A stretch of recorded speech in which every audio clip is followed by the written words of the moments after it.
channel. My name is Marianne Allen, and I am delighted to have you on here. If it is your first time, please like, share, and comment. And don't forget to subscribe.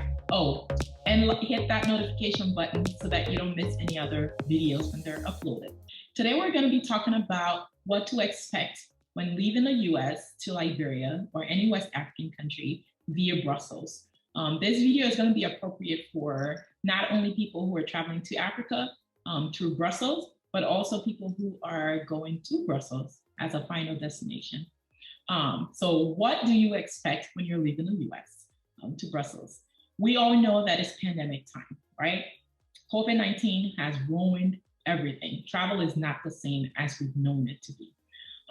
One of the issues that we have is that most of the airports are not functioning at their maximum capacity. They're shut down completely or partially, and it depends from country to country or state to state. In the US, it's a little easier. You can get things around. There are restaurants that are open, even though they're not open 100%, but you can find some of them that are open. It's pretty comfortable. You can find something that you would want to eat. There are convenience shops that are open, so you can purchase books, magazines, and headphones. And so things are open within the US, fairly open compared to out of the country. So you want to make sure you're searching your destination or any layovers in different countries to understand what to expect. But this video is specifically for Brussels.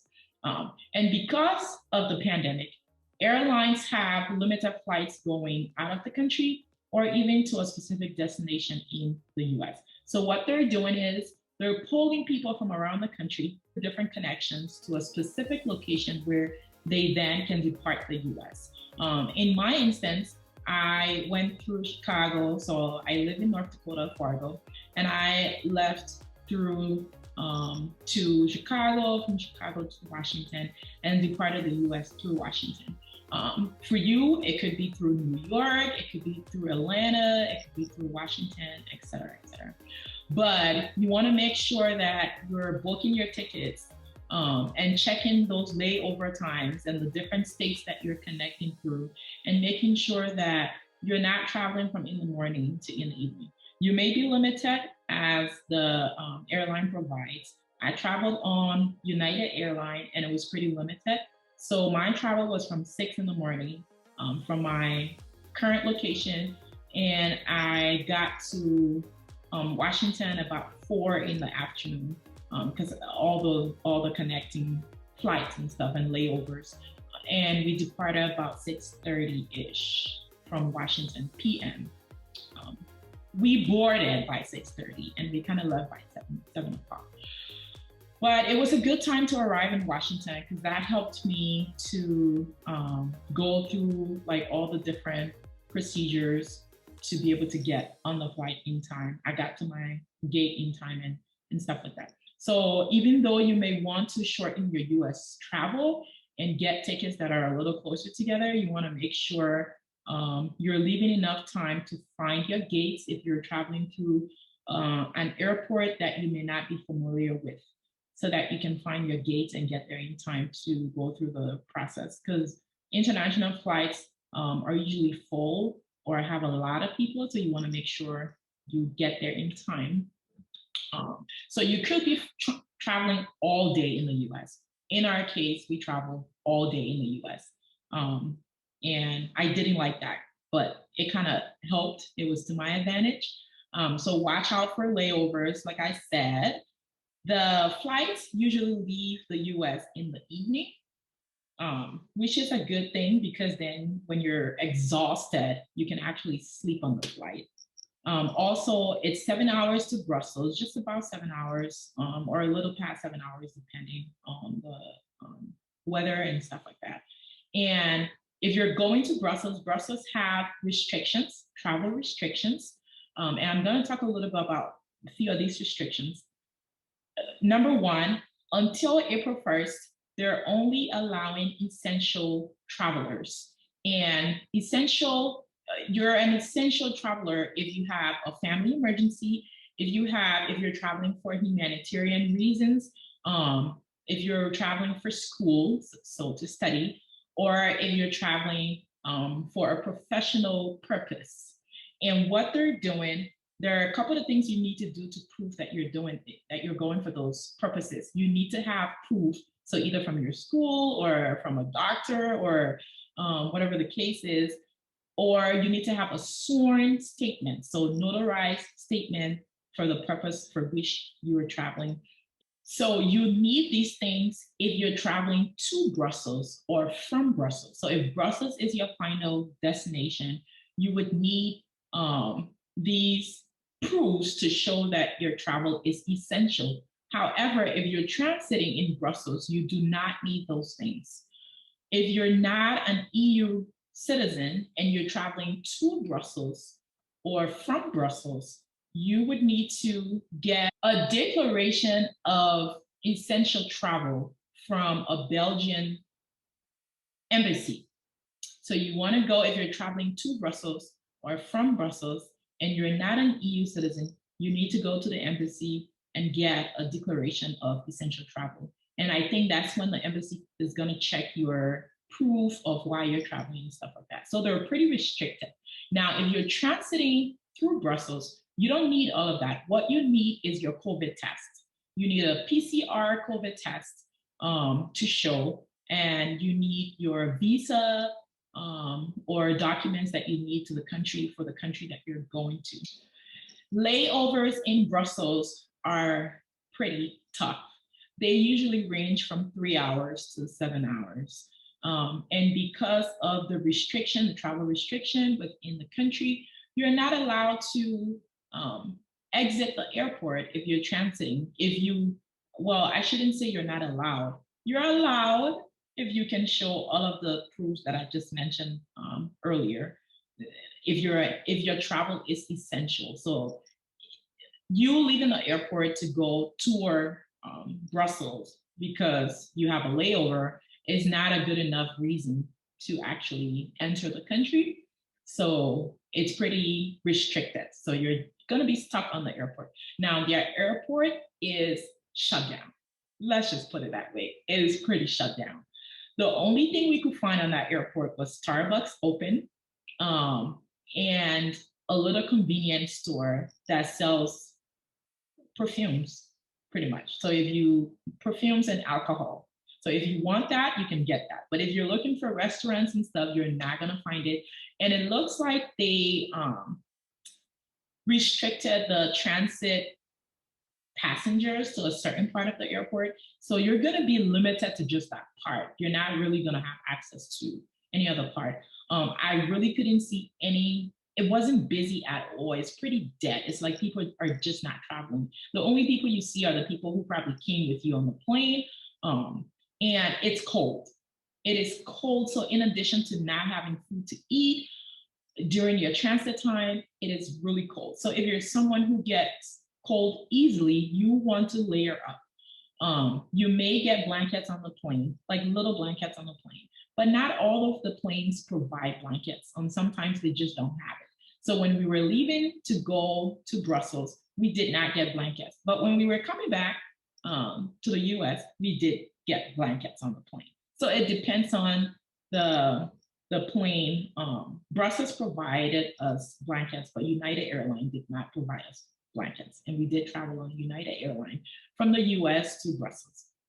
So you need some layers. I had a sweater on and tank top underneath, and still that wasn't enough because if you were sitting under air condition for 6 hours, and my layover was 6 hours, for 6 hours, I don't care how super warm your body is, you're gonna feel cold towards the end. And that's what happened to my husband. He had sweatshirt on as well, and he was still cold towards the end. He was really cold, it was bad. We all were cold, and I'm always cold. My daughter did take a little quilt blanket, and she was okay. She was still a little cold, but she was okay. And I couldn't really share it with her because it wasn't big enough. So I was freezing. I was so cold, it was uncomfortable. And there were other people who did not layer up enough, and I feel really bad for them. The benches, the chairs there are not comfortable for sleeping. There are no lounges open. So if you're a premium If you have premium membership with some lounges, you're not going to have access to them because and that's what we were thinking. We're going to have access to them and have a pretty decent layover. You don't have access to them. So you're pretty much stuck on the benches or the chairs the entire time. We were so cold, we had to just drink a whole lot of Starbucks. And because we didn't want to be so hyped on caffeine, we kind of drank hot chocolate. But that's the only thing we can pretty much find. So it was a pretty uncomfortable layover for us. When you get to Brussels, there is going to be a long queue for documents check. This queue, you want to leave your plane and get to this queue as quickly as possible because the line is going to be real long. You're not the only flight going in, so there's going to be flights from other places, and you are in the same line going to get your documents checked. What they're checking for is your PCR COVID test that you did from the US that is requires 72 hours prior to your flight. And so your PCR test, they're going to be checking your passport. They're going to be checking your visa to the country that you're going to. If you're a US citizen, if you're a non-citizen of that country. So if you're a US citizen, they're going to be checking for your visa. They're going to be checking that you have your yellow book. So your yellow book, your COVID test, your passport, and visa. I don't know if I said that twice, but yeah. So they're going to be checking for those things. They're going to provide passenger locator form. You can find this form online, or they're going to give you a copy. The form is required for you to fill out. Now, if you're going to Brussels as your final destination, it would be helpful for you to just go online and fill that out before getting there. If you're only transiting, they're going to give you the physical form for you to fill out. And this is kind of like a tracing form. So in case there was an outbreak, they're able to contact you. And the form is going to be pretty basic. It asks for the flight number, it asks for the seat number. So, and you can find all of that on your boarding pass. So you can just fill that out and keep it with you. They're going to take it from you when you're on the plane, I think, or something. But just fill it out and have it with you. If you're going to Liberia, I'm not sure about Sierra Leone, but if you're going to Liberia, you're going to need to have your COVID tracing form filled out for Liberia as well. And this can be found on the Liberia travel app. When I traveled, this app was not working. It was not working at all. It did work for some people. However, it did not work for me, and it did not work for a lot of passengers that had Android phones. Even passengers who had Apple phones, they would begin filling out the form and it would just crash, or the field, whatever they enter in the field there would be an error. It won't let them move forward. So there were a lot of us who could not fill out the form. Now the agents at Brussels wanted to see this form completed before they can okay you for your documents check. And it just wasn't working. So they had to consult someone else and figure out what to be done to let us board. And because Liberia's airport does not have ATM machine, they do not have ATM machines. So the agents at Brussels wanted to see that we had cash on us to be able to pay for the COVID test in Liberia, which is $75. I guess the thing is, they don't want you getting to Brussels, to Liberia, and saying, oops, I don't have cash. And then Liberia cannot admit you. And then Brussels have to be liable for either taking you back to Brussels or something. So they want to make sure you have that $75, which is not a problem for people who are traveling to Liberia because we usually take cash with us. So we were able to show the cash that we have and get our documents okay.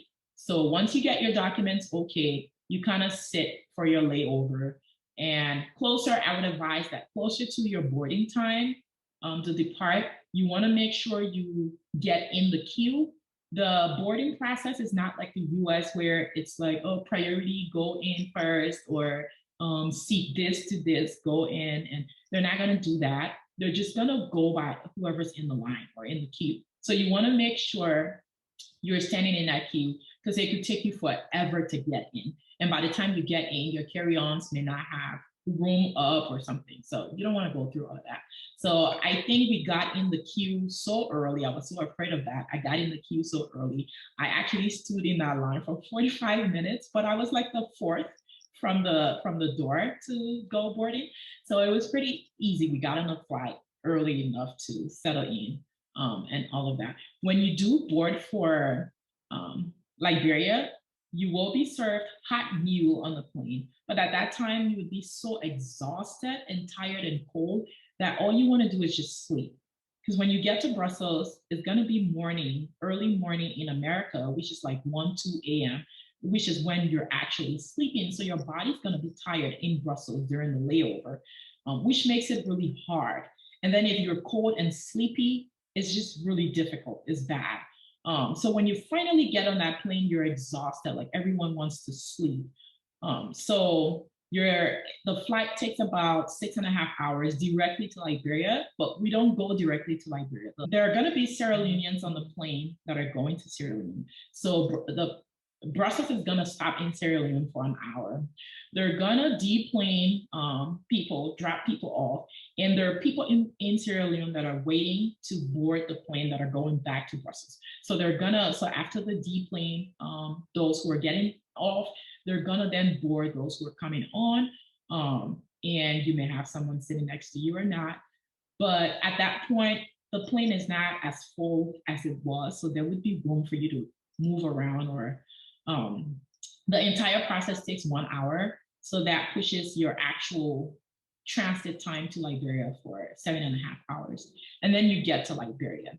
So that's kind of the overview of what to expect from the US through Brussels to Liberia. In the next video, I'm going to talk about what do you do when you get to Liberia, because there is a COVID procedure and what that looks like, et cetera, et cetera. So thanks for watching. Look out for the next video. If you have not subscribed, you want to do that now. And make sure you turn the notification button on so you don't miss any other videos that I upload. Thank you, and I hope this was helpful.